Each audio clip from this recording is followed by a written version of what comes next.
ମଧୁବନ ଜଙ୍ଗଲରେ ଅନେକ ପକ୍ଷୀମାନେ ରହୁଥିଲେ। ଅଧିକ ଗରମ ହେଉଥିବାରୁ ଜଙ୍ଗଲର ପ୍ରତ୍ୟେକ ପ୍ରାଣୀ ସୂର୍ଯ୍ୟ କିରଣ ଦ୍ୱାରା ଅସୁବିଧାରେ ପଡୁଥିଲେ। ଟିକି ନାମକ ଏକ ଛୋଟ ପକ୍ଷୀ ମଧ୍ୟ ଗରମରେ ପୀଡ଼ିତ ଥିଲା। ପାଣି ସନ୍ଧାନରେ ଉଡ଼ିବା ବେଳେ ସେ ଏକ ଗାଁରେ ପହଞ୍ଚି ଯାଇଥିଲା। ଗାଁରେ ସେ ଦେଖିବାକୁ ପାଇଲା ଯେ ଲୋକମାନେ ଏକ ବିଶେଷ ପ୍ରକାରର ଖାଦ୍ୟ ଖାଉଛନ୍ତି। ସେ ଭାବିବାକୁ ଲାଗିଲା, ଏହି ଲୋକମାନେ କଣ ଖାଉଛନ୍ତି?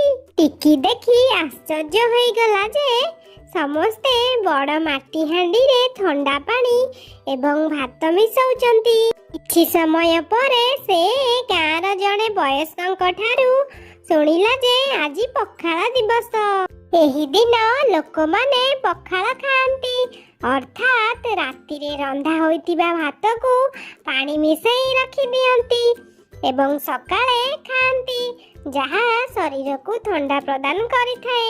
ବର୍ତ୍ତମାନ ଟିକି ଚଢ଼େଇ ବୁଝିପାରିଲା ଯେ ଗରମରୁ ନିଜକୁ ରକ୍ଷା କରିବା ପାଇଁ କେବଳ ଛାଇ କିମ୍ବା ପାଣି ନୁହେଁ, ଉପଯୁକ୍ତ ଖାଦ୍ୟ ମଧ୍ୟ ଆବଶ୍ୟକ।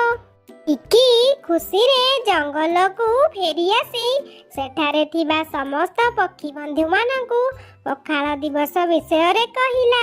ସେହି ଦିନଠାରୁ ଜଙ୍ଗଲର ପକ୍ଷୀମାନେ ମଧ୍ୟ ପଖାଳ ଦିବସକୁ ଏକ ବିଶେଷ ଦିନ ଭାବରେ ଗ୍ରହଣ କରିବା ଆରମ୍ଭ କଲେ ଏବଂ ଜାଣିଲେ ଯେ ପ୍ରାକୃତିକ ଏବଂ ସରଳ ଖାଦ୍ୟ ହେଉଛି ପ୍ରକୃତ ସୁଖ ଏବଂ ସ୍ୱାସ୍ଥ୍ୟକର।